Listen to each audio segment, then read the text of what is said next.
I spoke in Vermont last Friday about my decision to vote against the President's nomination, and I wish to emphasize a few important points this morning. Nothing is more fundamental to our constitutional democracy than our basic notion that no one is above the law. This administration has undercut that precept time after time. They're now trying to do it again with an issue as fundamental as whether the United States of America would join the ranks of those governments around the world that approve of torture. This President and Vice President should not be allowed to violate our obligations under the Convention Against Torture and the Geneva Conventions, or disregard U.S. statutes such as our Detainee Treatment Act and War Crimes Act. They should not be allowed to overturn more than 200 years of our nation's human rights and moral leadership around the world, starting with George Washington, re-emphasizing the waterboarding issue by President Roosevelt, Theodore Roosevelt. The administration has compounded its lawlessness by cloaking its policies and miscalculations under a veil of secrecy, leaving Congress, the courts, and the American people in the dark about what they are doing. The President says that we do not torture, but then he had his lawyers to redefine torture, redefine it down in secret memos in fundamental conflict with American values and law. I agree with the generals and the admirals and our judge advocate general officers that waterboarding is torture and is illegal.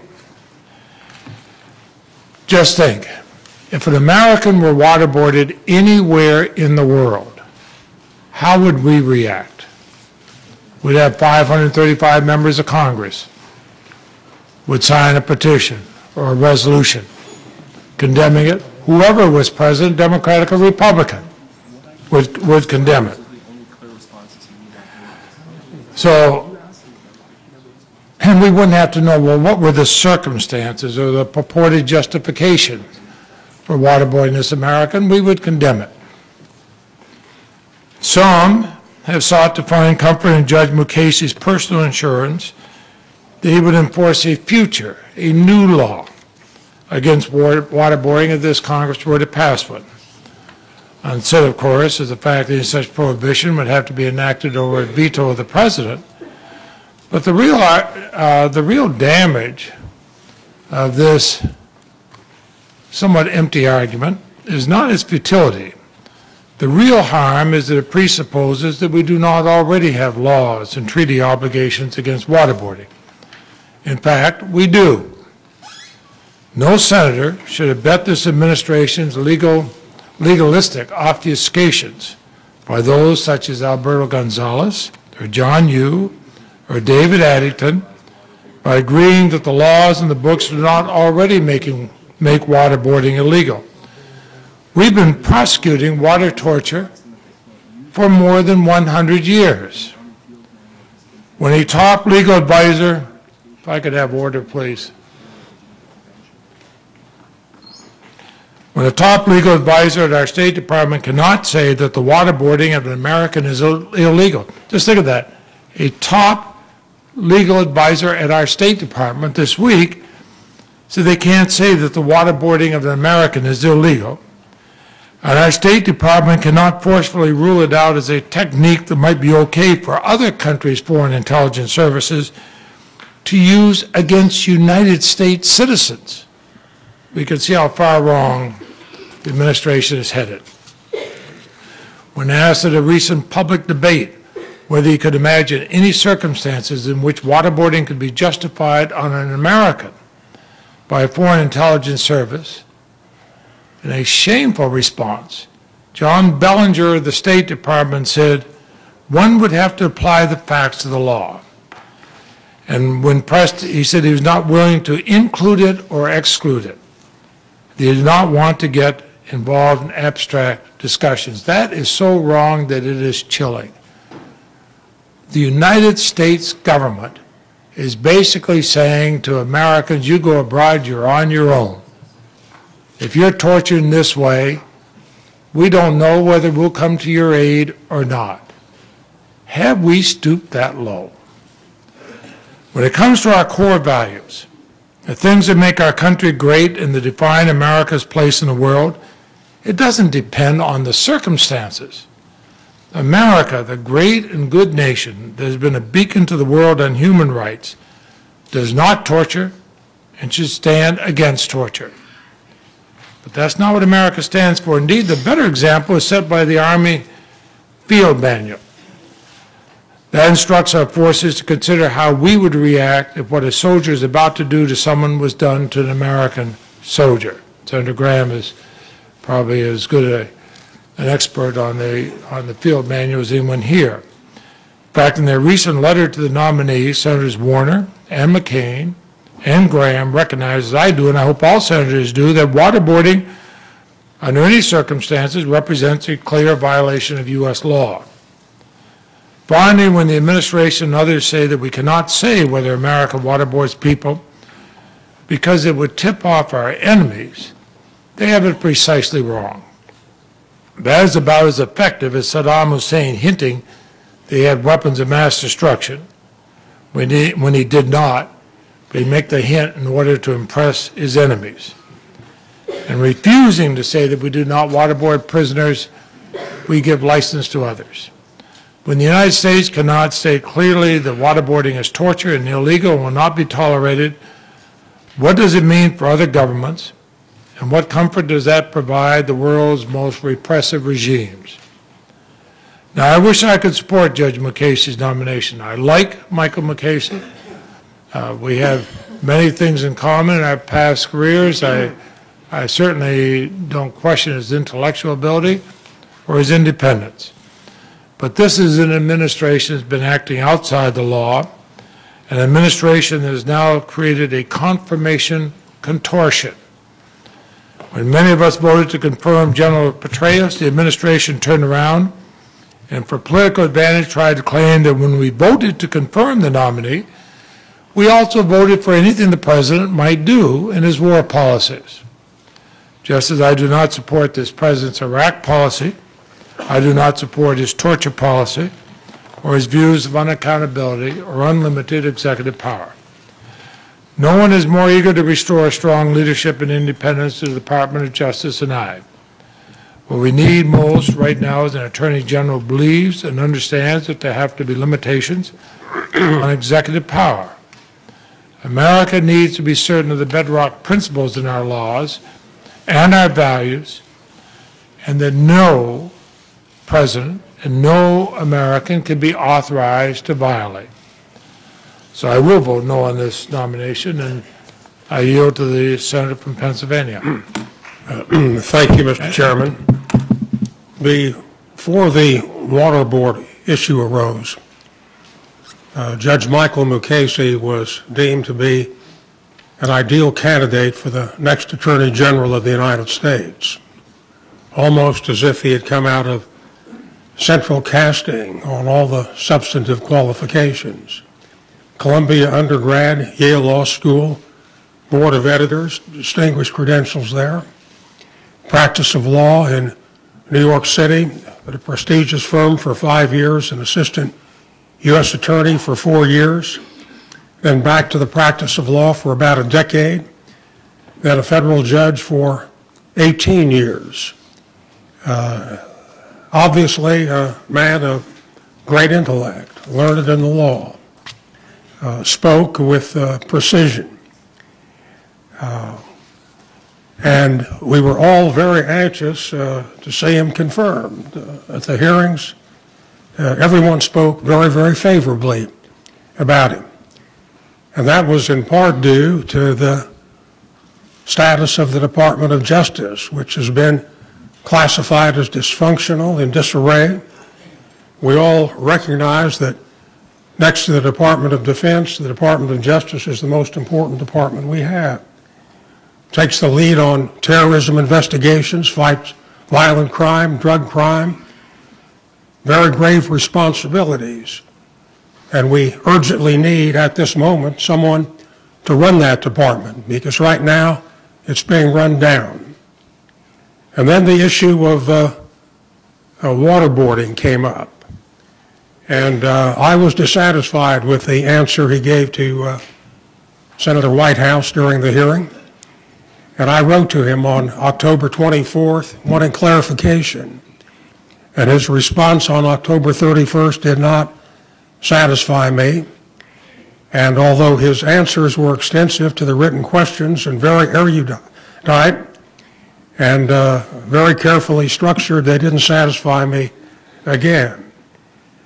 I got some reassurance when I read Senator Schumer's comments last Saturday, where Senator Schumer was quoted as saying that Judge MUKASEY had assured him that Congress could declare waterboarding illegal, and that he, Judge MUKASEY, would say that the President did not have Article II power to supersede that, as the President has superseded the Foreign Intelligence Surveillance Act on the basis of his Article II powers. It is basic law that a statute cannot alter the Constitution, takes a constitutional amendment.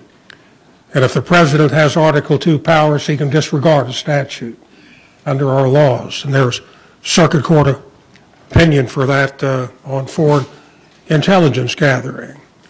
I wanted to be sure, so I called Judge MUKASEY yesterday myself. And I had an extended conversation with him and got definitive answers to two very important propositions. First, it was his legal opinion that the Congress has the constitutional authority to prohibit waterboarding, equating it with torture and making it illegal.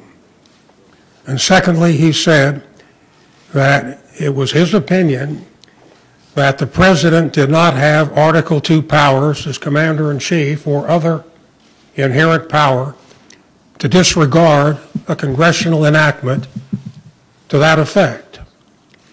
And we remember perhaps Judge MUKASEY's most important answer in his hearing when he responded that if the President of the United States disregarded his opinion, his judgment on an important constitutional issue, that he would resign rather than stay on, just as Elliot Richardson did in the Saturday Night Massacre. Now, this status of events brings it squarely to the purview of Congress to make a decision as to whether waterboarding amounts to torture and therefore should be illegal. And if the Congress so decides, Judge MUKASEY has said he would back that up. And it really is a decision for the Congress. The Congress in a representative democracy, very fundamental, we all know this, makes decisions about what is in our security interest and how far we'll go on fighting terrorism, which may encroach on civil rights, how far we ought to go on interrogation practices, and what we ought to do. Now, the Congress has taken up this issue in two contexts, Detainee Act and also the Military Commissions Act, where the Congress voted down equating waterboarding with torture by a vote of 53 to 46. I voted to make waterboarding illegal and would do so again. There is pending legislation to that effect. But I think it really is up to the Congress. And what has been done generally is to avoid the really sticky question as to what would be done in the so-called ticking bomb case. And we all know what that is. That's a situation, it's only hypothetical up to now, where information is available that there is about to be an event which would kill tens or hundreds of thousands of Americans. And there is someone who is believed to have information to enable us to discover the so-called ticking bomb and head it off. And what is done. And what is happening is that public officials all dance around it.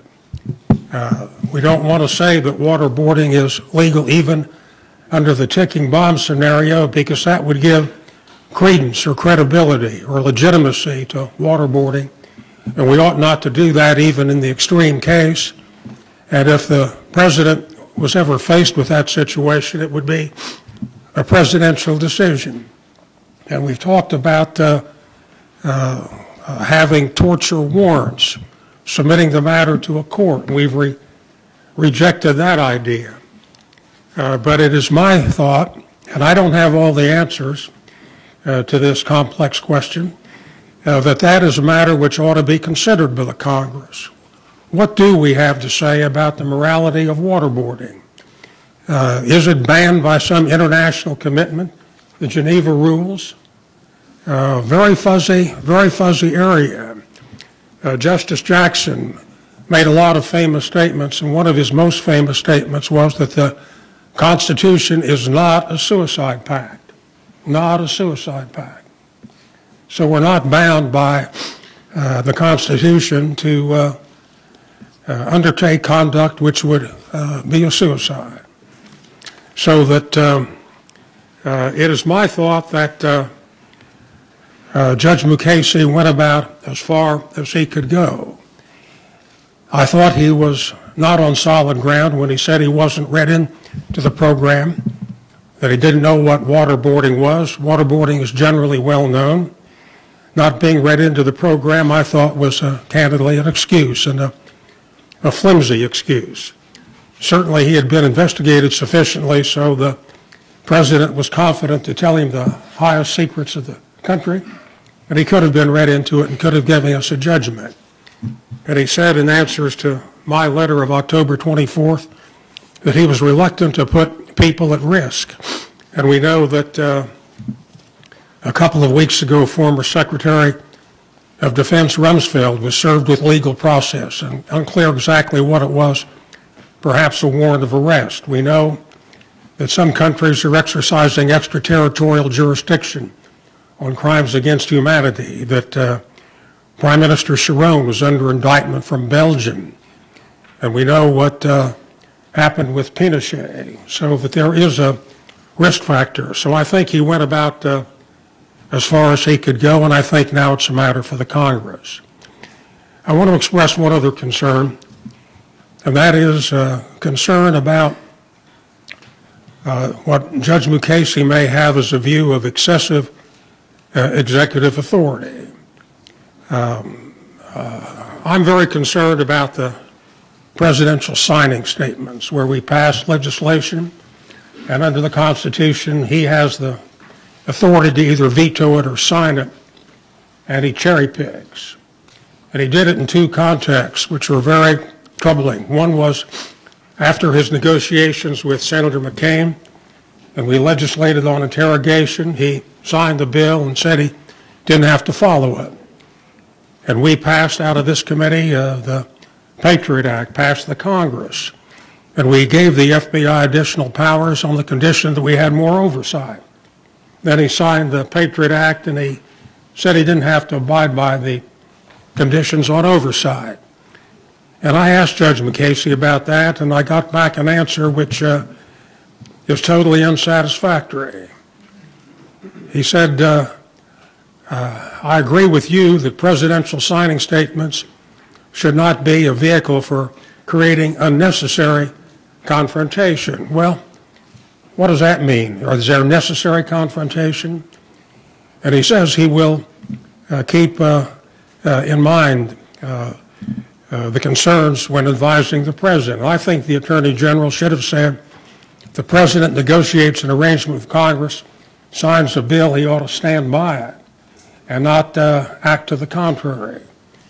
But all factors considered, I think that the balance is decisively in favor of confirming Judge MUKASEY.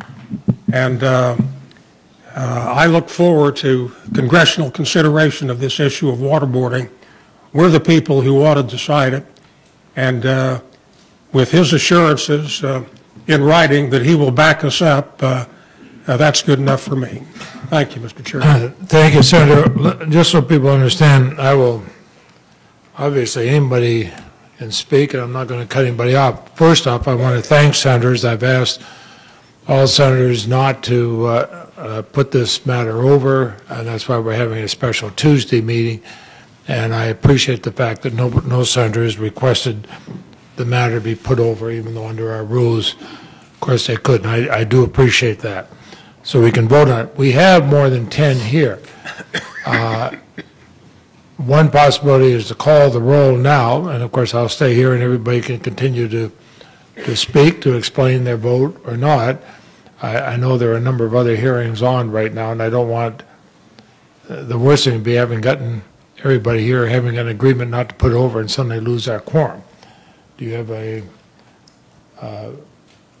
and so why don't we call the roll and then go back to individuals in order, seniority on both sides. We'll alternate sides. Clerk will call the roll. Mr. Kennedy? No. Mr. Biden? No by proxy. Mr. Cole? No. Mrs. Feinstein? Aye. No. Mr. Feingold? No. Mr. Schumer? Aye. Mr. Durbin? No by proxy.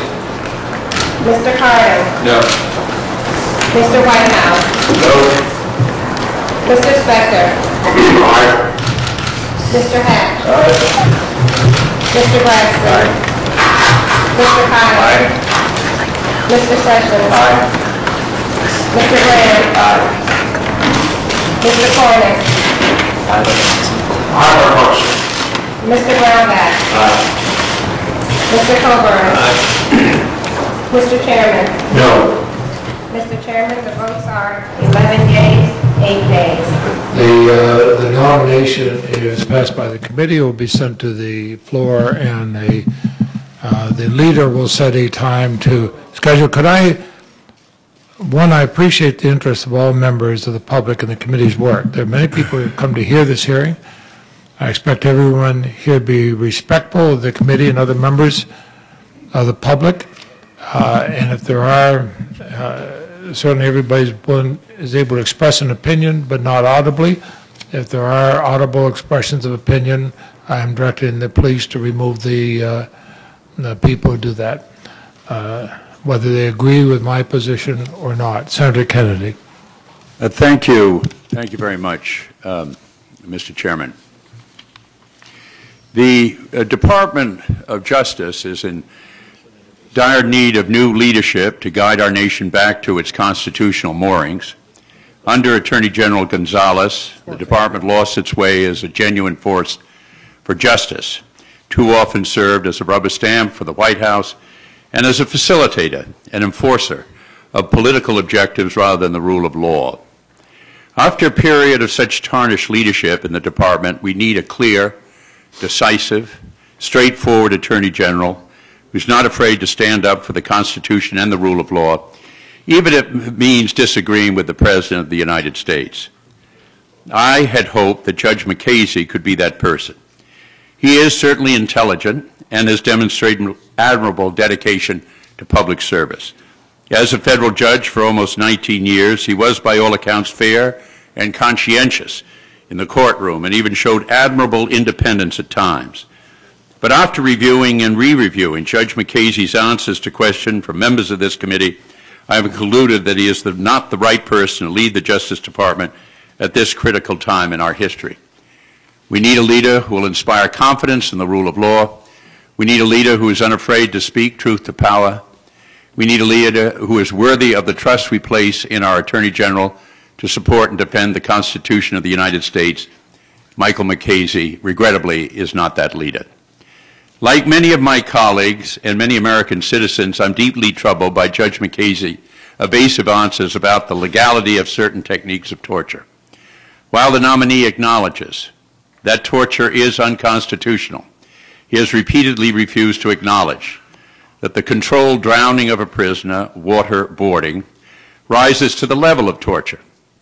What is the big mystery here? Over and over again, civilian and military tribunals have found waterboarding to be an unacceptable act of torture. My concerns begin with Judge MUKASEY's answers to our questions about waterboarding. Waterboarding is a barbaric practice in which water is poured down the mouth and nose of a detainee to simulate drowning. It's an ancient technique of tyrants. In the 15th and 16th century, it was used by interrogators in the Spanish Inquisition. In the 19th century, it was used against slaves in this country. In World War II, it was used against us by Japan. In the 1970s, it was used against political opponents by the Khmer Rouge in Cambodia and the military dictatorships of Chile and Argentina. Today, it's being used against pro-democracy activists by the rulers of Burma. When we fail to reject waterboarding, this is the company that we keep. According to ABC News, former intelligence officers and supervisors admitted in 2005 that the CIA used waterboarding. In fact, the Vice President confirmed its use. And the intelligence officers and supervisors described the waterboarding this way. The prisoner is bound to an inclined board, feet raised and head slightly below the feet. Cellophane is wrapped over the prisoner's face and water is poured over him. Unavoidably, the gag reflex kicks in, and a terrifying fear of drowning leads to an almost instant plea to bring the treatment to a halt. Malcolm Nance, a former master instructor and chief of the training of the U.S. Navy SEALs, described it as horrifying to watch. If it goes wrong, it can lead straight to terminal hypoxia. When done right, it is controlled death. Judge MUKASEY cannot say to this committee that waterboarding is torture. He calls it repugnant, and indeed it is. But he refuses to condemn as unlawful. And then, in perhaps the most stunning and hollow promise reportedly made by a nominee for Attorney General, in my 45 years in the Senate, we are told that Judge MUKASEY agreed to enforce a ban against waterboarding if Congress specifically passes one. We are supposed to find comfort in the representation by a nominee to the highest law enforcement office in the country that he will, in fact, enforce the laws that we pass in the future? Can our standards really have sunk so low? Enforcing the law is the job of the Attorney General. It is a prerequisite, not a virtue, that enhances a nominee's qualifications. Make no mistake about it, waterboarding is already illegal under United States law. It's illegal under the Geneva Conventions, which prohibit outrages upon personal dignity, including cruel, humiliating, and degrading treatment. It's illegal under the Torture Act, which prohibits acts specifically intended to inflict severe physical or mental pain or suffering. It's illegal under the Detainee Treatment Act, which prohibits cruel, inhuman, or degrading treatment, and it violates the Constitution. The nation's top military lawyers and legal experts across the political spectrum have condemned waterboarding as torture. And after World War II, the United States prosecuted Japanese officers for engaging in waterboarding. What more does this nominee need to enforce existing laws? It is the job of the Attorney General to enforce our Constitution and laws. The Attorney General must have the legal and moral judgment to know when an activity rises to the level of a violation of our Constitution, treaties, or statutes. But this nominee wants to outsource his job to Congress. That passing of the buck is completely unacceptable by a nominee who wants to be the highest justice official in our country. This nominee has failed to demonstrate that he'll be clear, decisive, straightforward leader that the Department of Justice so desperately needs. For all these reasons, I oppose this nomination. After 6 long years of reckless disregard for the rule of law by this administration, we cannot afford to take our chances on the judgment of an Attorney General who either does not know torture when he sees it or is willing to look the other way to suit the President. Mr. Chairman, I'd ask that my remainder remarks be included in the record. Thank you. They will be included in the record. I also have a number of items that will be included in the record, and of course, anyone's full statement will be included in the record. Senator Hatch. Thank you, Mr. Chairman. Today we we've had the opportunity to vote for a man who is superbly qualified by experience, by character, to lead the Department of Justice. Today happens to be the 46th day since the Senate received the nomination of Judge Michael MUKASEY to be Attorney General of the United States. I'm glad we've approved him so he can get to work leading the Department of Protecting America. Judge MUKASEY's qualifications and character have never been in doubt. He has the support of many prominent Democrats and Republicans.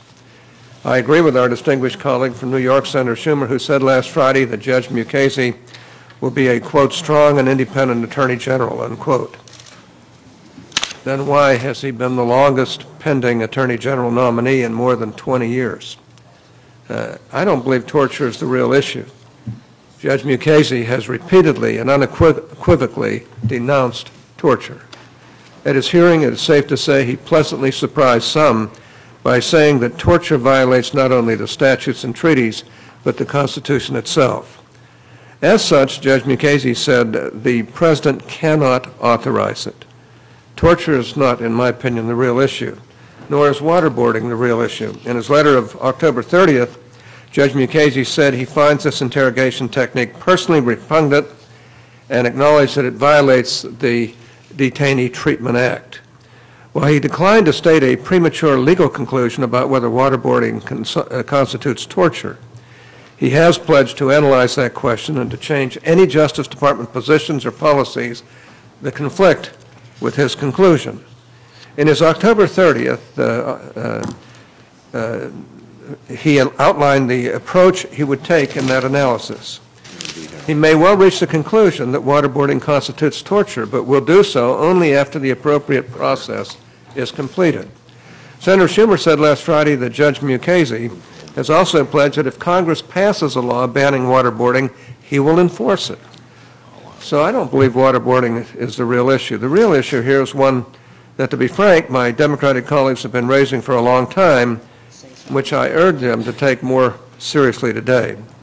The real issue is politicizing the Justice Department. It politicizes the Justice Department to demand that Judge MUKASEY take a politically correct position on waterboarding before he can go through a legally correct process to analyze the issue, especially since it is classified.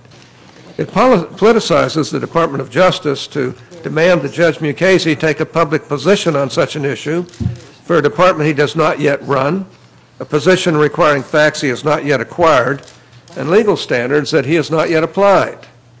It politicizes the Justice Department to demand that the incoming Attorney General be independent of the Republican president who nominated him, but compliant toward the Democratic Senate that would confirm him. My Democratic colleagues who have emphasized independence so often cannot have it both ways.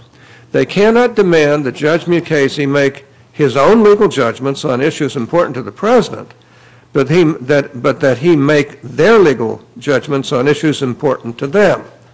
Compliance is not independence. It politicizes the Justice Department to use different confirmation standards for Attorney General nominees of different political parties.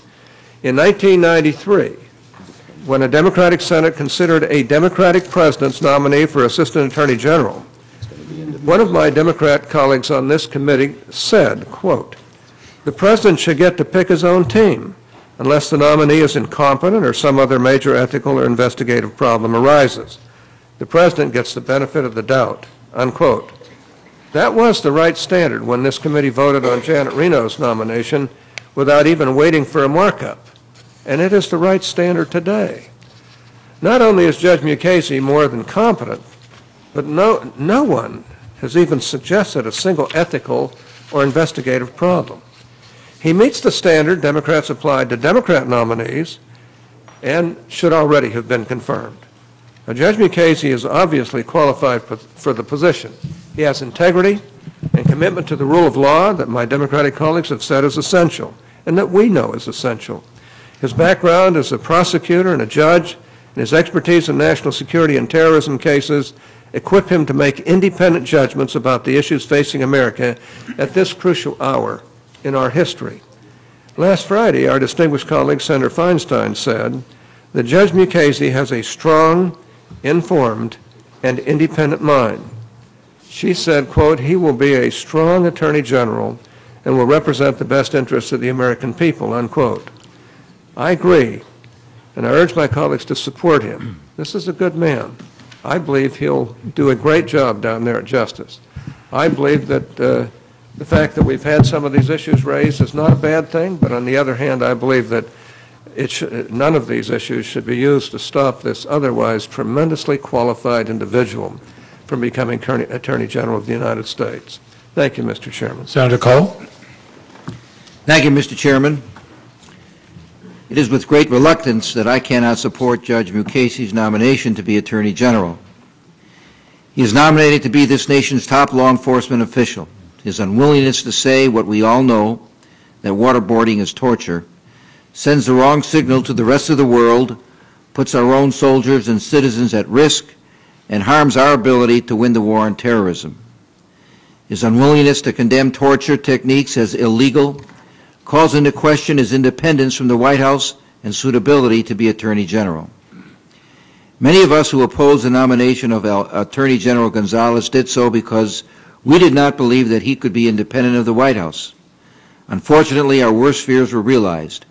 His tenure will be remembered for politics trumping the law, for accommodating the administration's desires rather than obeying the Constitution, and above all, for being the President's lawyer instead of the people's lawyer. We cannot afford to go down that road again. After my personal meeting with Judge Mukasey, I was optimistic that he was indeed the right man to restore the Justice Department's credibility. During his hearing, he assured us that he would be independent, approach his job with an unwavering commitment to the rule of law, and keep politics out of criminal prosecutions. And yet, when it came time to discuss specifics, that commitment was tested and his answers fell short. Specifically on the issue of torture, some of Judge Mukasey's answers were deeply troubling. As we all know, Judge Mukasey refused to say whether waterboarding is torture. He added that he did not know what waterboarding is, and he hedged on the question of whether torture is effective. These statements demonstrate a willingness to protect the administration rather than be an independent voice within it. It bears repeating that the question of whether waterboarding is torture is in fact no question at all. There is no argument on the other side. It is and has always been illegal, unconstitutional, and simply wrong. His inability to say what everyone already knows troubles us not just for the answer, but for the possible reasons he was unwilling to give us an answer. We are forced to conclude that he cannot declare waterboarding torture because he feels that answer is necessary to offer some degree of legal protection to some people in administration. It is indeed telling that the President even said himself that he would never nominate someone to be Attorney General who would not provide the same answer that Judge Mukasey gave us. As Judge Mukasey's answers mirror the President's on this issue, we are forced to question his independence as well. We are not willing to travel back down that same road again. The Attorney General's loyalties must be to the Constitution, to the American people, and to the law. Too much doubt on this point is disqualifying.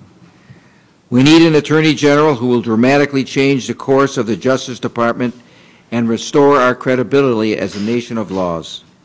If he is confirmed, I hope that Judge Mukasey turns out to be that man, but I fear that he will not. So I will oppose the nomination, and I thank you, Mr. Chairman. Thank you, Senator Cole. Senator Grassley. Thank you, Mr. Chairman. I'm going to vote as I just voted in committee for Judge Mukasey's approval to be Attorney General of the United States. Judge Mukasey has showed us how capable he is, how intelligent, how knowledgeable of the law, and he exudes being an honorable individual. He seems to be the straight shooter that all of us in Congress ought to want to deal with. A man who comes up here and tells it like it is. A man of the law, not of politics. Judge Mukasey appears to be fiercely independent, which is a key quality that we want of an individual who will run our Justice Department. Certainly, we all agree that the Justice Department needs good, effective leadership, a shot in the arm to boost morale. with so many positions open at the Justice Department, we need to act quickly to get that department fully filled with the top positions so it can do its work. I think Judge MUKASEY will be a good captain of that ship. In my opinion, Judge MUKASEY has been candid with the committee and has done his best in answering questions on what his views are on various subjects. Judge MUKASEY says that he hasn't been briefed on specific interrogation techniques, so he cannot make broad statements on whether a particular technique is legal or what is not. But he says that torture is against the law and the Constitution. He says that he opposes torture and would tell the President in no uncertain terms that any technique he concluded amounted to torture is illegal. So we can call Judge MUKASEY a liar or not if we want to, but I take Judge MUKASEY at his word. I don't believe that he would allow any illegal program to go forward. And I don't believe that he would bow to any kind of pressure, even from the President, if he thought that there were such a problem. So I'm disappointed in some of my colleagues who have disqualified Judge MUKASEY because he won't give them exactly the answer they want. Stop to think of it. If every nominee before every committee of the United States Senate had to satisfy every senator on every question, no nominee would ever be approved. Judge MUKASEY is an outstanding nominee. He couldn't ask, we couldn't ask for a more competent person in that particular job. He has presided over thousands of cases as a judge, and he's shown that he can handle hard cases fairly. He's demonstrated that he is his own person and that he is an independent individual with strong commitment to law and the Constitution.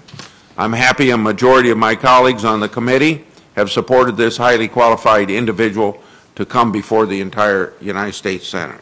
I believe he will be a good steward of the Justice Department. He'll uphold the law and the Constitution. He deserves our support and deserves to be confirmed. Thank you, Mr. President, Mr. Chairman. Thank you, Senator Grassley. Senator Feinstein. Thank you very much, Mr. Chairman, and thank you for holding this hearing and moving forthwith with this appointment. I think it's really very important. My statement is really a personal one, not necessarily a legal one. For me, the Department of Justice has always been the beacon of law enforcement and justice to the world. I've always truly believed that we had a state-of-the-art system that functioned independently of whomever happened to hold the White House or whoever was in the Congress. This beacon has really been dimmed in the last 7 years, and I find the department in some disarray. I was the one that brought forward the situation with respect to the U.S. attorneys, and today 23 out of 93 are vacant. Only 2 nominees are pending. I believe the Civil Rights Division has been weakened and politicized. 10 of the most important positions in the department have no permanent person serving, but are either acting or interim. Alberto Gonzales owed his political career and his legal career to a great extent to President Bush. Judge MUKASEY does not. They are really 2 different people. MUKASEY has formed has followed an independent path. He has stood on his own. He has litigated on his own. He has judged on his own. MUKASEY, in my view, is going to be a very different Attorney General. Let me just give you a few answers to questions about a variety of topics. On the issue of hiring, here's what MUKASEY wrote. There can be no political litmus test for the hiring of career civil service employees. This is and must be a bedrock principle. He added that he would have 0 tolerance in this area. On the issue of politically motivated prosecutions, which I believe there have been in the department, he said, and I quote, "Partisan politics plays no part in either the bringing of charges or the timing of charges, end quote. He also said he would recommend the firing of any U.S. attorney who brought or planned to bring a case for partisan gain. That's a refreshing concept. With regard to election crime prosecutions, he wrote, and I quote, "The closer to an election, the higher the standard that must be met for charges to be brought," end quote. This is something many of us tried to show with the change of the election manual of the department. In addition, Judge MUKASEY made it clear that he'll work to fix the many problems that have risen in the department's Civil Rights Division. He wrote, and I quote, "The Civil Rights Division occupies a crucial place in the department precisely because it continues to carry out the work of the civil rights movement by enforcing the nation's civil rights laws. I strongly support the mission of the Civil Rights Division and will ensure that it has the tools and resources it needs to fulfill its mandate." I think these answers alone show that it's not going to be business as usual in the Department of Justice. The President has said publicly that he will not send another nominee to the Hill. What does that mean? It means that for the remaining 14 months of this President's tenure, we will effectively have an acting Attorney General. It means that most likely there will be recess appointments this winter of the 10 positions in the department which are filled by acting or interim individuals. I don't believe a leaderless department is in the best interest of the American people or the department itself. And I think that's something really worthy of consideration. I believe the President would not send another nominee to the Hill. I believe he appointed this man because he believes he is mainstream. I believe there was even discussion about whether he should appoint him or appoint somebody who was even more conservative. Now, let me bring up the subject of torture. I believe waterboarding is illegal. I believe it's prohibited under the Convention Against Torture and the Geneva Conventions. Okay. I believe that waterboarding is prohibited for the United States military under the Detainee Treatment Act and the United States Criminal Code. And I believe that neither the military nor the CIA should use waterboarding. But I don't believe that Judge MUKASEY should be denied confirmation for failing to provide an absolute answer on this one subject. Let me read a couple of paragraphs from a letter I asked if he would send, dated November the 4th. As I wrote in response to questions for the record posed to me by Senator Feingold and others, the President may not lawfully violate a constitutional statute. I have no reason to believe that the Detainee Treatment Act is unconstitutional, nor, as I wrote in response to questions for the record posed by Senator Graham, am I aware of any authority that suggests that the President has the inherent constitutional authority to authorize treatment of detainees that would violate the Detainee Treatment Act or the Military Commissions Act. Neither the DTA or the MCA expressly bans the use of waterboarding by non-military government agencies such as the CIA. To determine then whether waterboarding is unlawful if used by the CIA or other non-military agencies, I'd have to consider whether the technique complies with the relevant legal standards provided in the federal anti-torture statute, the DTA and the MCA, and Common Article 3 of the Geneva Convention. Then he describes how he would go about it, and I've passed this letter out. Each one of you should have it in front of you. Now, as was said earlier, last week Judge MUKASEY specifically told Senator Schumer that if Congress passes a law that outlaws waterboarding in all circumstances, the President would have no legal authority, no inherent authority under Article 2 to ignore it. Now, I know that there are very prestigious civil rights groups in this country that believe that this difference in United States law, in other words, the Detainee Act on one side, providing a prohibition against waterboarding for anyone in any branch of the military, and no specific coverage of the CIA. There are those that believe it doesn't really matter.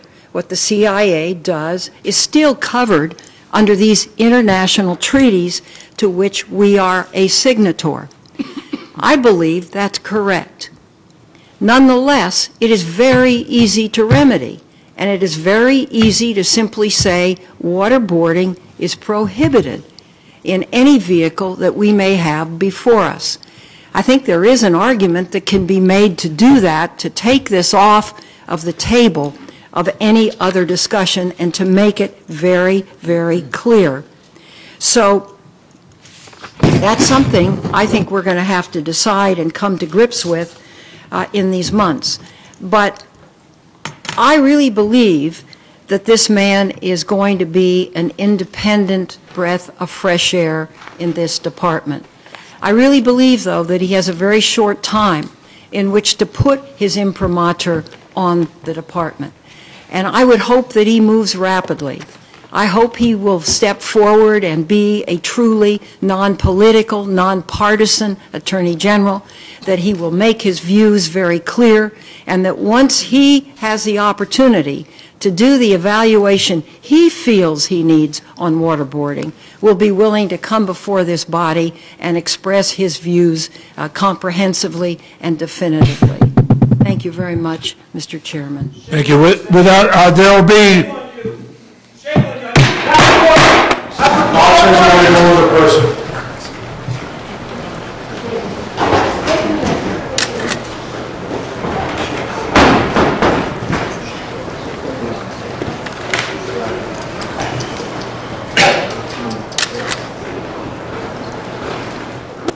Senator Kyle has just had to leave for another meeting. He asked me if I would put his statement in the record, and without objection, it'll be made part of the record. Senator Graham. Thank you, Mr. Chairman. I'm tempted to say nice things about Senator Feinstein, but I don't want to hurt you back home, so I'll pass.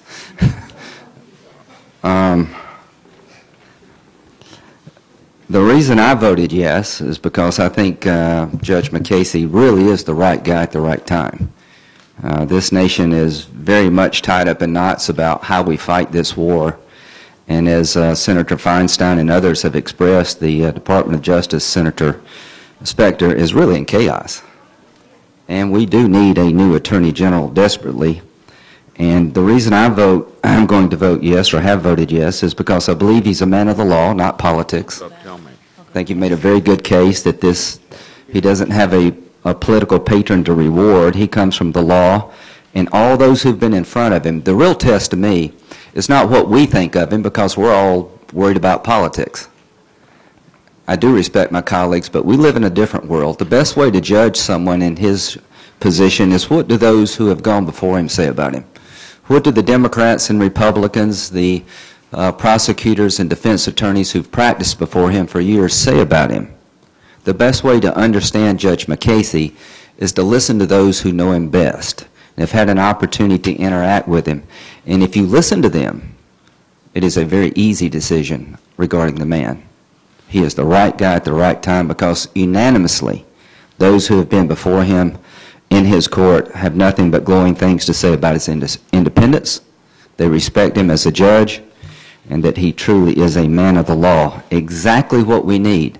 To Senator Schumer, thank you for recommending him to the President. Now, he is dealing with a legacy not of his making. He is dealing with an issue that has perplexed this Congress and this country and has caused me an enormous amount of grief. How do we fight this war? Senator Leahy, you're absolutely right that if there was an episode somewhere in the world that became public where one of our downed airmen or captured service members were subjected to this procedure known as waterboarding, there would not be one dissenting vote in this body to condemn that practice. As we dealt with the Military Commissions Act, one of the proposals by the administration was to allow classified evidence to be given to the jury, the trier of fact, and shielded from the accused. And I wrote a letter to the Secretary of State and asked her if there was a trial in Iran where there was a captured American on Iranian soil, and the Iranians held a trial and provided evidence to the judge or their equivalent of a jury to convict our soldier or CIA operative, and that person never had a chance to confront the evidence, would we cry foul? Would we say this is a violation of Common Article 3? Of course we would. We would be on the floor screaming to the high heavens, stop this bad practice. Before I came here, I spent a lot of time as a military lawyer. And let me tell you what drives my thinking. Most military lawyers and commanders are taught from the very first day on the job that we, the American military, are the gold standard for the profession of arms. And that we take practices off the table on purpose. We reject practices of our enemies, not because it makes us weaker, but because it makes us stronger. And every military lawyer and every military commander I've been associated with worries about things happening on our watch that could come back to haunt us. And this will surely come back to haunt us. Now, we take extraordinary efforts to limit collateral damage. If you have not been briefed by the military as to the decision-making of dropping an ordnance in Afghanistan or Iraq, you should. It is a marvelous thing, where you have ground coordination with the air asset to figure out what kind of bomb to drop to limit collateral damage. I would argue the fact that Americans tried to limit the killing of the innocent in a time of war makes us stronger, not weaker. I would argue that America taking off the table techniques that are repugnant to who we are and what we're fighting for makes us stronger, not weaker. In 1988, here's what Ronald Reagan had to say to the Senate. The United States' participation actively and effectively in the negotiating of the convention, it makes a significant step in the development during this century of international measures against torture and other inhumane treatment or punishment. Ratification of the convention by the United States will clearly express the United States' opposition to torture, an abhorrent practice unfortunately still prevalent in the world today. To my colleagues, there is no doubt in my mind, and I dare you or challenge you to find a military lawyer who would begin to suggest that waterboarding is Geneva Convention compliant. It is clearly not. The CIA program we have is different than the Army Field Manual for a reason. I believe it to be legal. I believe it to be effective. I believe waterboarding to be illegal, so you can put 2 and 2 together if you'd like. Now, I have been arguing for several years that we're at war and we should not criminalize this war. But to my colleagues who suggest that we're at war, Senator Specter, and we have to reevaluate what techniques we use, I would argue they don't understand this country's relationship to the law and war. To the idea that our executive will reserve unto him or her the ability to engage in certain techniques for the security interest of America, when those techniques are clearly out of bounds in regarding our law and international conventions, be wary of what you wish for.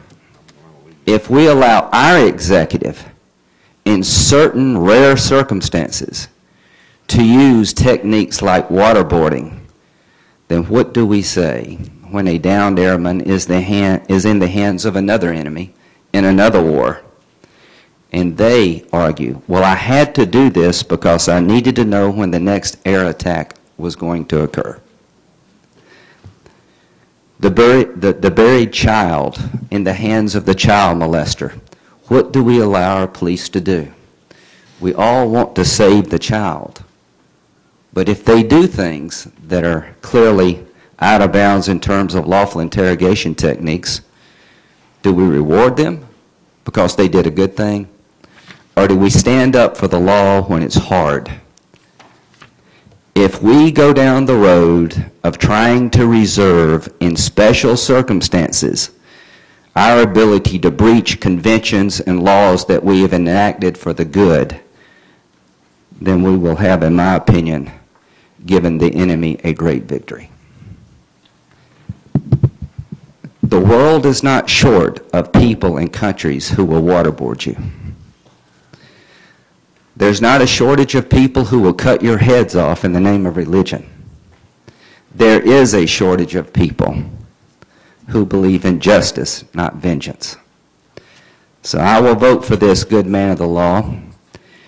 And if we need to pass laws against waterboarding, more specifically, I will vote for them. It is my hope, Mr. Chairman, that as the military tribunals unfold at Guantanamo Bay or wherever else they may be conducted, that the world will see something very clearly, that our military is different than our enemy, proudly so. My goal is to separate my nation from our enemy.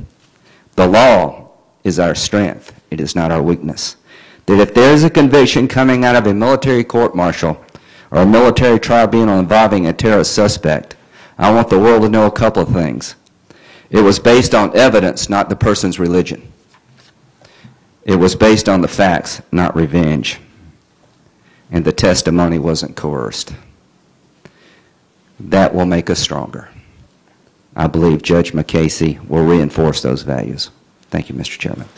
Thank you, Senator Graham. I would hope the member of our State Department who said that they are not prepared to automatically condemn the waterboarding of an American like the one you spoke of, that they may change their mind. I think it was reprehensible on the part of our State Department. Senator Cornyn has to be another meeting, and without objection, his full statement be made part of the record. Senator Feingold. Thank you, Mr. Chairman. I voted against the nomination of Judge MUKASEY to be the next Attorney General, but it was a difficult decision. As Judge MUKASEY has many fine qualities, I was particularly impressed by his determination to depoliticize the Department of Justice. After the debacle of the last Attorney General, this is obviously a very high priority. If nothing else, over the remaining 14 months of the Bush presidency, the Department must recover its credibility and its reputation. Never again should it be led by someone who is willing to wield its awesome power for political purposes or fill its most important positions with individuals chosen for their politics rather than their legal skills. Judge MUKASEY appears to have the intelligence, the experience, and the stature to undertake this very important task. And there are other areas where I was very favorably impressed by Judge MUKASEY. His straightforward promise to stop the disparate treatment of gay employees at the Department of Justice was welcome and refreshing. He indicated his intention to be a much more hands-on manager of the process for seeking the federal death penalty. And when I asked him in writing if a request by a U.S. attorney to discuss a death penalty decision with the Attorney General personally was a valid reason to fire that U.S. attorney, he answered simply no. So if Judge MUKASEY is confirmed, I look forward to working with him to try to ensure that the federal death penalty is fairly administered. I was also impressed that on several occasions Judge MUKASEY was willing to admit in his written answers that some things he had said or written in the past were incorrect. This administration needs more people who admit that they were wrong when that is the case. That's the kind of humility and honesty that is often the first step toward correcting mistakes and reaching consensus.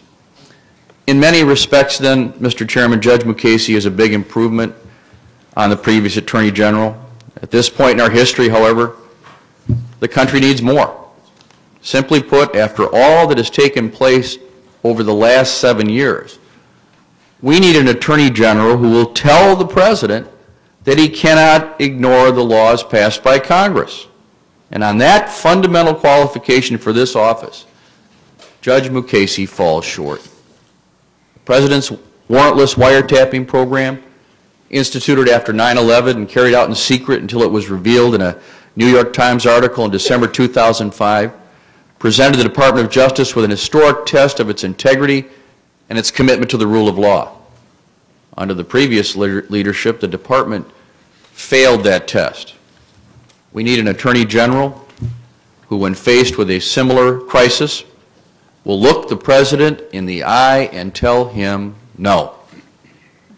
When I first met with Judge MUKASEY, I questioned him about the two justifications for authorizing warrantless wiretaps that the Department had put forward publicly. With respect to the argument that the authorization for the use of military force, or AUMF, somehow authorized warrantless wiretaps, he said at the time, quote, "I don't see that argument," unquote. With respect to the argument that the program was legal under the President's Article 2 powers, he said that he was, quote, "agnostic," unquote. I and a number of my colleagues returned to this question in the hearings and in written questions for the record. Unfortunately, this time the results were not reassuring. He responded to my question for the record about the largely discredited AUMF justification by saying that, quote, "I still have not come to a conclusion. I believe there are good arguments on both sides of that issue," unquote. Now, that's a statement that ought to give pause to anybody in this body. His answers to questions concerning the Article 2 justification indicate that he's really no longer agnostic on this question, but instead has somehow suddenly become a believer that executive power trumps the laws written by Congress. Both at the hearing and in writing, Judge MUKASEY stated several times that the President must obey all valid and constitutional statutes, even if he is acting to defend or protect the country. He also said that, quote, "FISA is a constitutional law," quote, and that, quote, "as a general matter, therefore, the President is not free to disregard or violate FISA," unquote. But he also stated that the difficult separation of power questions would arise and would have to be resolved through the three-part test articulated in the Supreme Court Youngstown case if a statute, and FISA in particular, were to constrain the President's constitutional authority. If FISA is constitutional, and Judge MUKASEY says it is, then why are these separation of power questions so difficult? Clearly, Judge MUKASEY believes that a law can be constitutional on its face, but can become unconstitutional if its application constrains the constitutional authority of the President. Now, I'm afraid, Mr. Chairman, that there's really no difference between this view of executive power and the theory that executive power trumps congressional power. There's no other way to interpret Judge MUKASEY's statement to Senator Leahy. Quote, "If by illegal you mean contrary to a statute but within the authority of the President to defend the country, the President is not putting somebody above the law. The President is putting somebody within the law," unquote. Now, my colleagues, this view is simply contrary to Justice Jackson's three-part test in Youngstown. Youngstown makes clear that where the President's constitutional authority and a statute passed by Congress come into conflict, the President's powers are reduced by whatever powers Congress holds over the subject. Not the other way around, not vice versa. Jackson states that when the President acts against the will of Congress, quote, "he can rely only upon his own constitutional powers minus any constitutional powers of Congress over the matter. Courts can sustain exclusive presidential control in such a case only by disabling Congress from acting upon the subject," unquote. Congress is thus free to constrain the President's constitutional powers to any degree it likes, as long as Congress is acting within its own powers in doing so. Likewise, the President's actions may be upheld only if they are, quote, "within his domain and beyond control of Congress," unquote. The argument that constitutional statutes can become unconstitutional ignores the second part of the inquiry, whether the limitation on the President's authority is in an area where Congress cannot legislate. It is clear that wiretapping is not within the exclusive domain of the President, as Judge MUKASEY admits that FISA is a constitutional law. Moreover, the executive authority that Judge MUKASEY invoked most often, the authority to protect and defend the country, is not exclusive to the President. It is an authority that Congress shares, which Judge MUKASEY admitted in answers to written questions. I've discussed this issue in some detail because extreme theories of executive power have become one of the primary and most unfortunate legacies of the Bush administration. Congress needs to be very clear in rejecting them, and in making respect for the rule of law a non-negotiable qualification for the office of Attorney General of the United States. Let me just say a word about the issue of torture, which has dominated the debate on the nomination of Judge MUKASEY in the past week. Last week, the White House press secretary again implied the members of Congress who have been briefed on the CIA's interrogation program have approved it or consented to it. That is not the case. I have vigorously opposed the program and continue to do so. The program is of highly questionable legality. It is inconsistent with our values as a nation, and it does not make our nation any safer. In fact, I believe it may have the effect of exposing Americans, including other U.S. personnel, to greater risk. I have detailed the reasons for my strong objections to the CIA's program and classified correspondence sent very shortly after I was first briefed on it. More recently, I've stated my opposition publicly, although I am prohibited by classification rules from providing further details about my concerns in a public setting. In any event, neither detailed legal and factual analysis nor knowledge of the operational details of the CIA's program is necessary to reach a judgment on whether waterboarding is torture. Waterboarding has been used by some of the most evil regimes in history, as Senator Kennedy so ably pointed out. It has been considered torture in this country for over a century. If Judge MUKASEY won't say the simple truth, that this barbaric practice is torture, how can we count on him to stand up to the White House on other issues? America needs an Attorney General who stands squarely on the side of the rule of law. This is not an arid theoretical debate. The rule of law is the very foundation of freedom and a crucial bulwark against tyranny. Congress cannot stand silent in the face of this challenge by the executive to the crucial underpinning of our system of government. Mr. Chairman, the nation's top law enforcement officer must be able to stand up to a chief executive who thinks he's above the law. The rule of law is too important to our country's history and to its future to compromise on that bedrock principle. Thank you, Mr. Chairman. Thank you very much, Senator Feingold. Senator Brownback. Thank you, Mr. Chairman. Thank you for holding this hearing and moving this along, and thank you for the way you're conducting the meeting and conducting this in a difficult situation. Mr. Chairman, I voted for Michael Mukasey. I've met with him. I've talked with him. I think it seems to me that we're missing the forest for a tree on this highly qualified nominee. Highly qualified not only by background and by education, but by experience. I think almost even uniquely qualified at this point in time. We're just looking this over again. He's ruled in national security cases involving at least 15 different defendants. That includes the Blind Shake trial. He ruled on a broad spectrum of national security-related issues in that trial.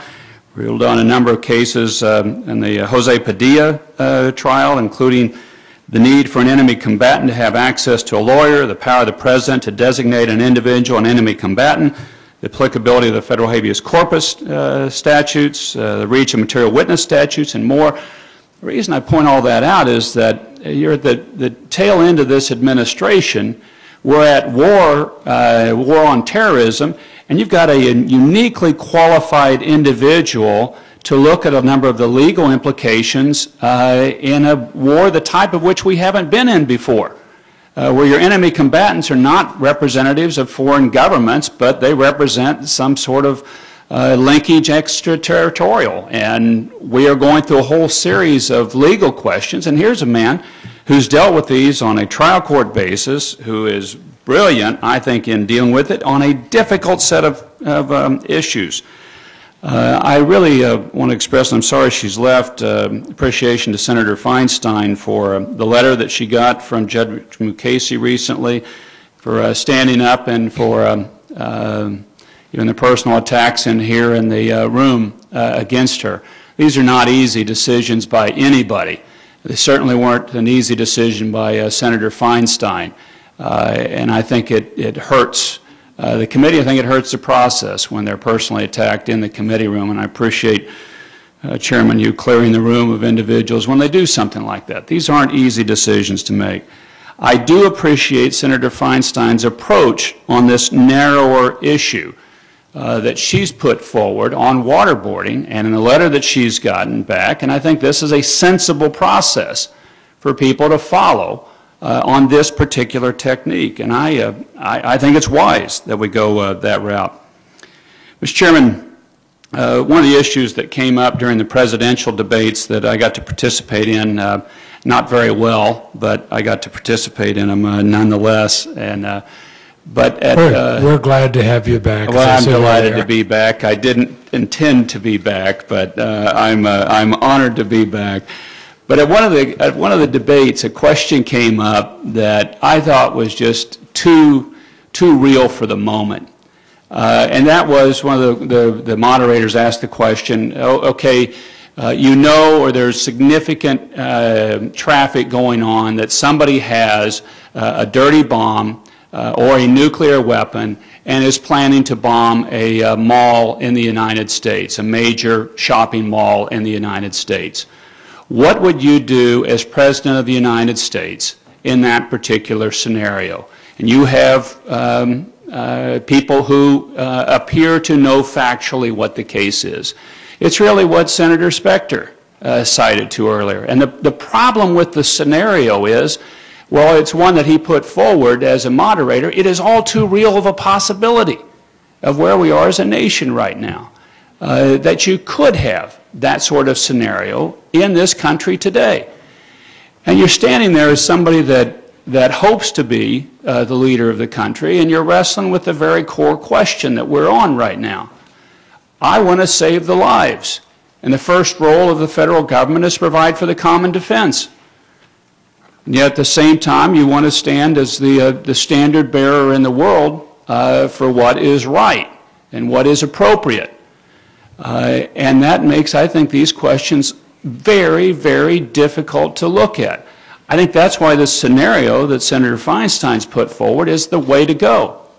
Because if you're the president in a situation like that, and thousands of American lives are at stake, and you have somebody that you've caught that has material information on that, and you're looking at that situation, what would you do? And I think any one of us would say you push it as absolutely far as you can to get that information, because this is critical to saving American lives.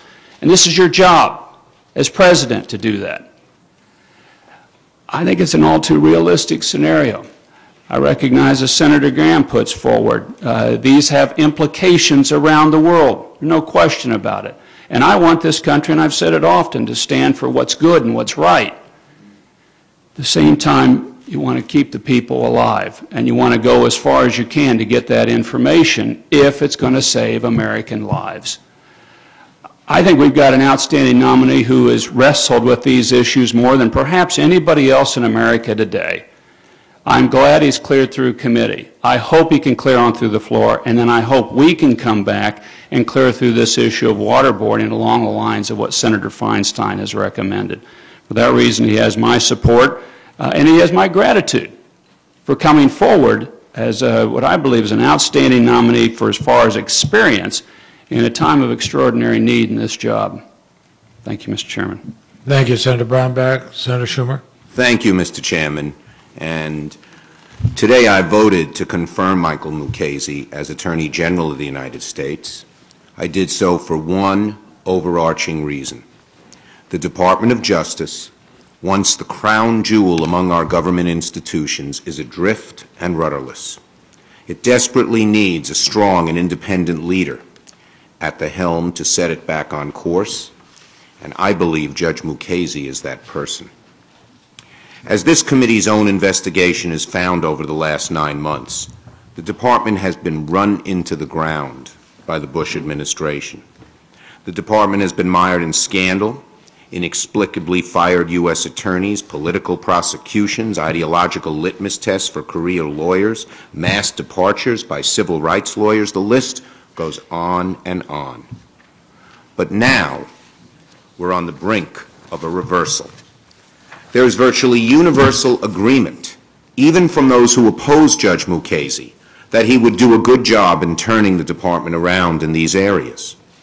We need a leader to take care of the department, not a caretaker, as the President has promised if we reject Judge Mukasey. To accept such an unaccountable caretaker, I believe, would be to surrender the department to the extreme ideology of Vice President Dick Cheney and his Chief of Staff, David Addington, without check. all the work we have done, the months and months and months of hearings and discussions, all the work we have done to pressure Attorney General Gonzales to resign would be undone in a moment. Now let me be clear on the torture question. I deeply oppose this administration's opaque policy on the use of torture, its refusal to reveal what forms of interrogation it considers acceptable.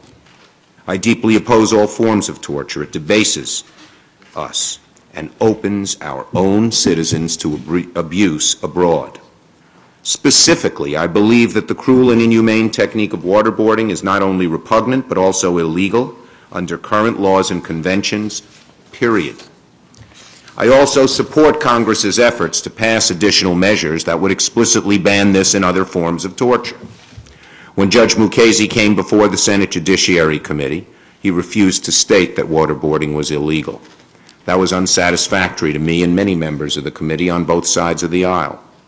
But he has personally made clear to me that if Congress passed further legislation in this area, the President would have no legal authority to ignore it, and Judge MUKASEY would enforce it.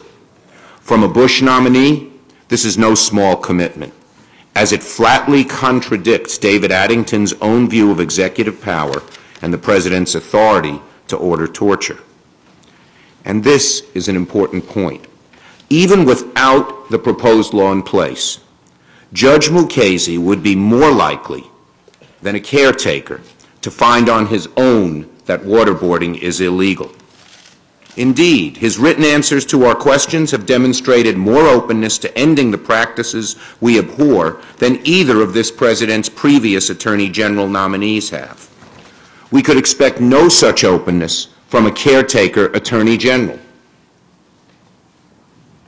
In many respects, Judge MUKASEY reminds me of Jim Comey, a former Deputy Attorney General in the Bush administration, who disagreed with us on many issues, but displayed admirable, unique independence. He's been widely praised for it. Now, I understand and greatly respect the view of some of my colleagues that the torture question trumps all other considerations. For the Senate to make a bold declaration about torture and waterboarding by rejecting Judge MUKASEY is appealing.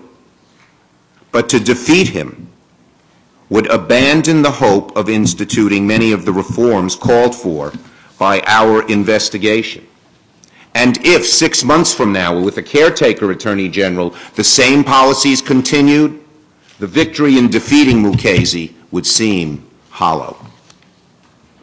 No one questions that Judge MUKASEY would do much to remove the stench of politics from the Justice Department. I believe we should give him that chance. Thank you, Mr. Chairman. Thank you, Senator Schumer. Senator Durbin. Thank you, Mr. Chairman. Mr. Chairman, Judge MUKASEY has a distinguished record of public service and speaks with clarity on the law, but for one issue. His nomination hinges on that issue, the cruel, inhuman, and degrading treatment of prisoners held by the American government. On that issue, the late historian Arthur Schlesinger, Jr. said this about the Bush administration's legal defense of torture, and I quote, "No position taken has done more damage to the American reputation in the world ever," end of quote. Alberto Gonzales was an architect of the administration's torture policy. As White House counsel, he recommended the President set aside the Geneva Conventions, characterizing them as, quote, "quaint and obsolete." And he requested and disseminated the infamous torture memo that limited the definition of torture to abuse that causes pain equivalent to organ failure and death. In light of this outrage by our former Attorney General, there is a heavy burden on Judge MUKASEY to make his views on torture clear. I'm sorry to say he's fallen short. During his confirmation hearing, I asked Judge MUKASEY whether the torture technique known as waterboarding is illegal. He refused to answer the question. To give Judge MUKASEY a chance to clarify his views on waterboarding, I wrote a letter which all 10 Democratic members of the committee signed, and we asked him a simple, straightforward question. Is waterboarding illegal? Judge MUKASEY refused to say whether waterboarding was illegal because, quote, hypotheticals are different from real life, close quote, and it would depend on, quote, the actual facts and circumstances, close quote. Waterboarding is not a hypothetical. Waterboarding or simulated drowning is a torture technique that dates back to the Spanish Inquisition. Today, it is being used by the government of Burma against democracy activists. There are no facts and circumstances which would condone waterboarding. The Judge Advocates General, the highest-ranking military lawyers in each of the U.S. military's 4 branches, testified unequivocally that waterboarding is illegal and violates Common Article 3 of the Geneva Conventions. Following World War II, the United States prosecuted Japanese military personnel as war criminals for waterboarding U.S. prisoners. Would any of us stood still for the concept that, well, we need to know the facts and circumstances of how they happened to waterboard American soldiers? We knew what waterboarding was, also known as the water cure, and we branded it a war crime.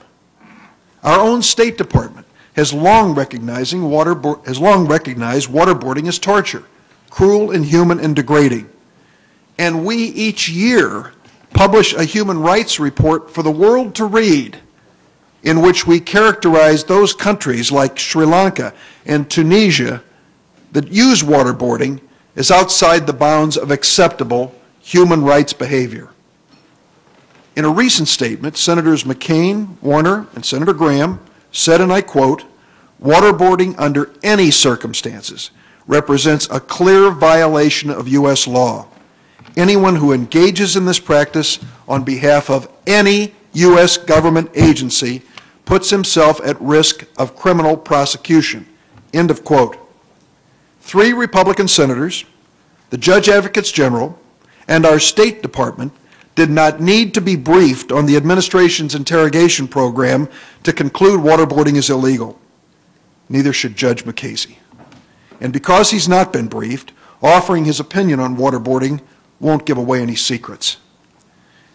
What's the risk if we don't speak clearly on the issue of waterboarding? By what moral authority could we then condemn those, like the repressive government of Burma, that use this technique?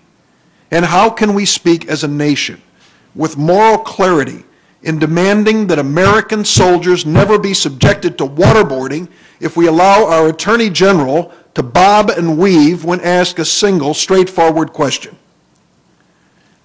Let me address this notion that Judge MUKASEY should be spared from offering a straight answer because our laws and policies are unclear. America's position on waterboarding was clear enough to convict Japanese soldiers who tortured American soldiers during World War II, and clear enough for this administration to condemn waterboarding by other countries in the State Department's annual Human Rights Report. Some argue that we owe it to Judge MUKASEY to pass additional legislation on the subject so that he can clearly understand what the law is on waterboarding. I think the law is as clear as it can be. It was clear enough for us to convict a Japanese soldier of a war crime for using it. Judge MUKASEY's position on waterboarding is troubling. It's not the only concern I have. I asked about torture techniques other than waterboarding, including painful stress positions, threatening detainees with dogs, forced nudity, and mock execution. Now, the Judge Advocates General told me that each of these was illegal, but Judge MUKASEY said the exact same thing about these torture techniques as he did about waterboarding, that they are, quote, hypothetical, and whether they're legal would depend on, quote, the actual facts and circumstances. Judge MUKASEY is not alone in this legal dodge. During a July 24th hearing, I asked Attorney General Gonzales whether it would be legal for a foreign government to use torture techniques on an American citizen. He said, and I quote, "It would depend on circumstances, quite frankly." Judge MUKASEY also refused to say whether he agrees with President Bush, Secretary of State Condoleezza Rice, and Defense Secretary Robert Gates that the Guantanamo Bay detention facility should be closed. Instead, he told me that Guantanamo is, in his words, a fright wig used by the administration's critics and that the detainees at Guantanamo receive, and I quote, 3 hots and a cot, health care better than many Americans, and taxpayer-funded Korans. There are serious questions as well about the involvement of a controversial Justice Department nominee, Stephen Bradbury, in defending illegal spying and torture. But Judge MUKASEY had this to say about Mr. Bradbury, quote, "It's my understanding that Mr. Bradbury is a highly competent and dedicated public servant," end of quote. When I asked about the 9 fired U.S. attorneys, Judge MUKASEY punted and said, quote, "I'm not sufficiently aware of the job performance of these individuals to offer comment."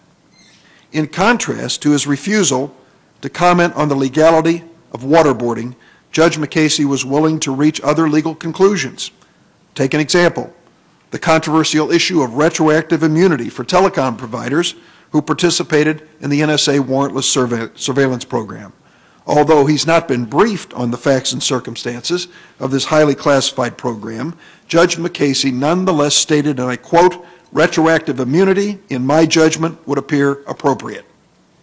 Another unsettled legal question, whether the Second Amendment secures an individual's right to bear arms.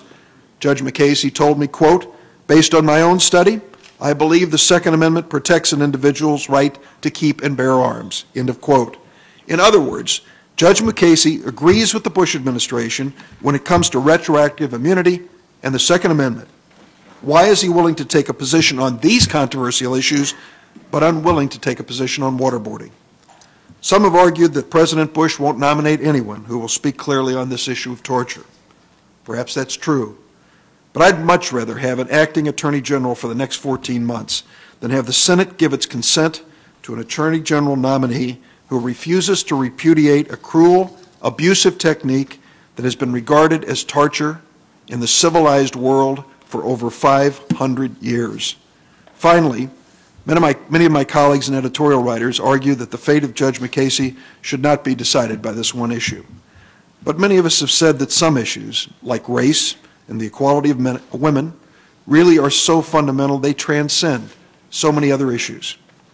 When the history of this time is written, the issue of torture will define America's values in the age of terrorism. Judge MUKASEY's responses to our questions on the issue of torture make it clear that he does not understand the challenge of this moment in history. Thank you, Senator Durbin. Senator Biden, who could not be here today, has a statement for the record, and that will be included. And the record, of course, will be kept open for any additional statements any member wishes to make. Senator Cardin. Thank you very much, Mr. Chairman. Mr. Chairman, I indicated at the beginning of the confirmation process that one of the key standards that I would use in judging the nominee is whether I thought he would be able to stand up to be an independent advisor to the President representing the American people. I have my doubts about that today. And it's more than just waterboarding, because waterboarding is torture. It's his views as it relates to this administration's policies in the area of torture that have me concerned as to whether he will be an independent Attorney General. His most recent statements about suggesting that Congress pass a law outlawing waterboarding has me even more concerned, because waterboarding is torture and it's illegal today. Senator Kennedy went through the list of statutes and conventions that make it clear that waterboarding is illegal today. We passed the McCain Amendment. The cruel, inhumane, degrading treatment or punishment of persons under detention, custody, or control of the United States government is prohibited. That's the law today. Waterboarding is clearly illegal. Admiral Hudson, who was on one of our panels, testified at the confirmation hearing on Judge MUKASEY, said that, and he's, by the way, his credentials, he's the former Adjutant General, Senior Uniform Advisor, Legal Advisor to the Secretary of the Navy, and the Chief of Naval Operations. He's held those positions. He says the most iconic example of torture devised during the Spanish Inquisition is waterboarding.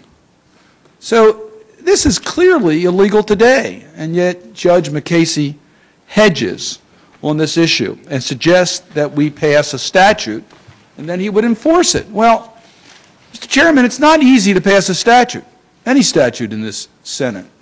There's good reason for it, because if we're going to include waterboarding, what are we going to do about the other techniques that Senator Durbin mentioned, the mock executions or forced nudity, or are we going to have to outlaw the rack? Because there's a question as to whether the rack is torture in this country.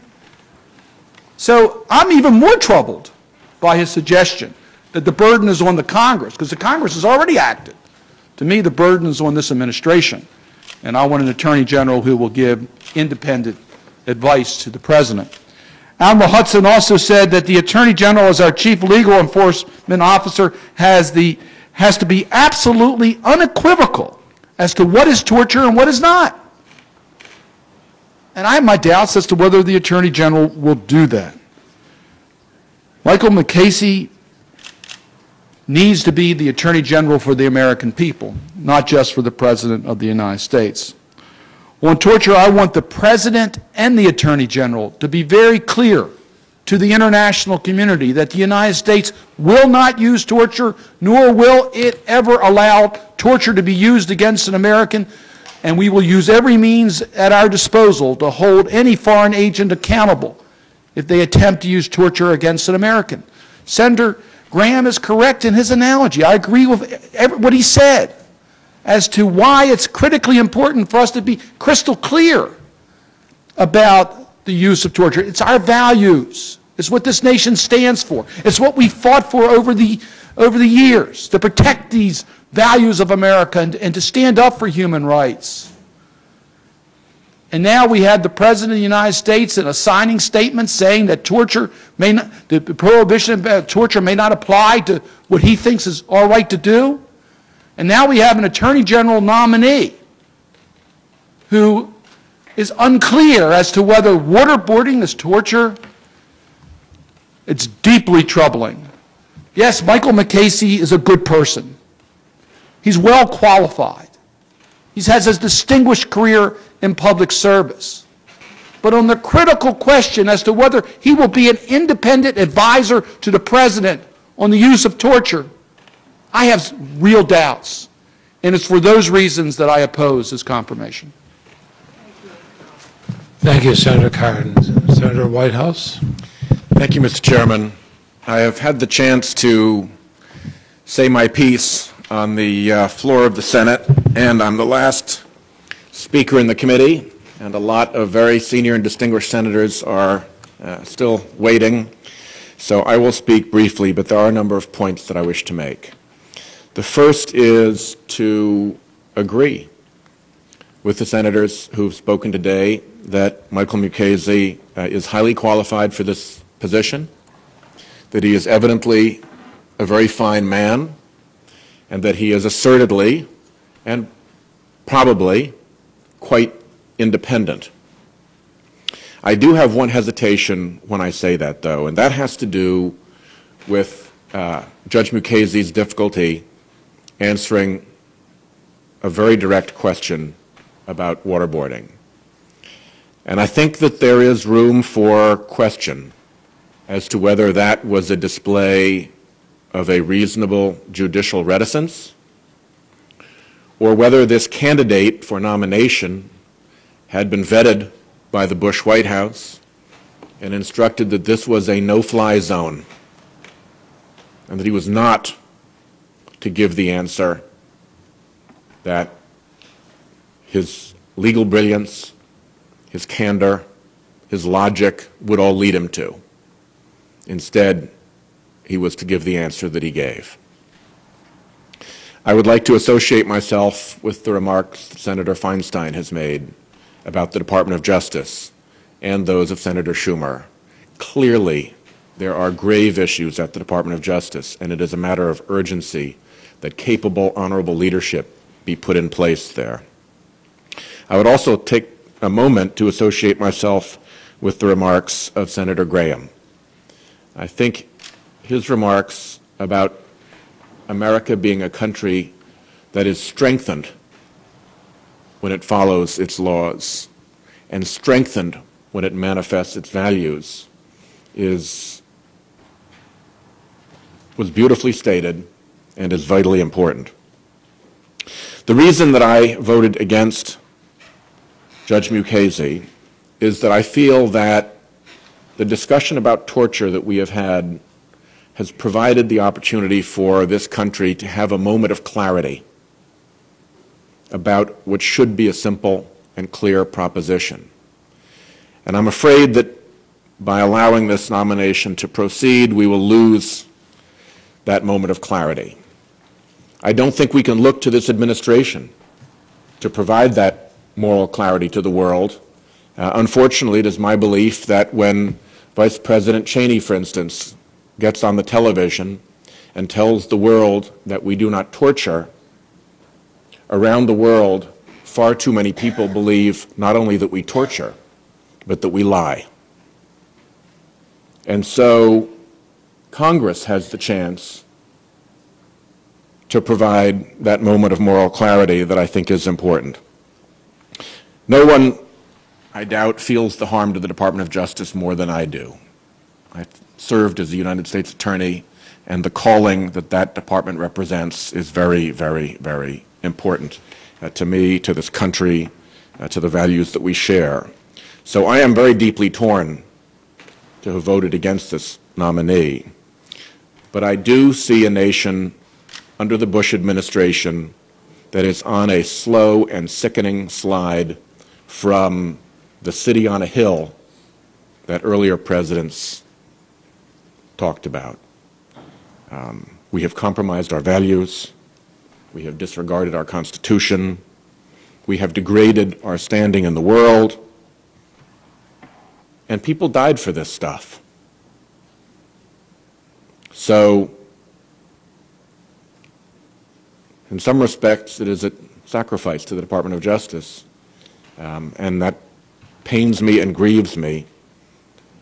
But in pursuit of that moment of clarity that can be a signal to the rest of the world that the fires of our values still burn alive in American hearts, I have voted against this candidate. I thank the Senator, and I thank all senators for this debate. The Senate has voted, or the committee has voted. The nomination has gone now to the Senate floor. The committee will stand in recess.